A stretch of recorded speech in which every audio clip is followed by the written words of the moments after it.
কেন? তখন ইসলাম বলবেন আল্লাহ আমি রাত দিন তাদেরকে নসিহত করেছি, ওয়াজ করেছি, দিনের দাওয়াত দিয়েছি, রিসালাতের দাওয়াত দিয়েছি। ওই মুনাফিকরা আল্লাহর দরবারে কেমন কথা অস্বীকার করে বলে যে আল্লাহ ইসলাম মিথ্যা বলতেছে, ইসলাম আমাদেরকে ঈমানের প্রতি রাখেন নাই। দেখেন দুনিয়ার জন্য অস্বীকার করেছে, পরকালে অস্বীকার করবে। আবার এই ব্যাখ্যা থেকে বোঝা যায় আপনার আমার মধ্যে আমি বুঝে যাব। একটু সামনের দিকে যাই, তখন নূহ ইসলাম বলবেন না আল্লাহ আমি এদেরকে দাওয়াত দিয়েছি, বলে যে দাওয়াত দিয়েছো তাহলে তোমাদের সাক্ষী কোথায়? তোমার পক্ষে কি দাও? সাক্ষীগুলো সাক্ষী 40 জনের উপর হবে না।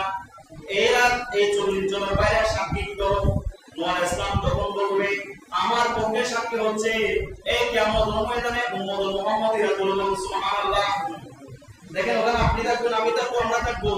আমরা নূহ ইসলাম থেকে শুরু করে আরো ইসলাম থেকে শুরু করে প্রত্যেক নবীর পক্ষে ওনাদের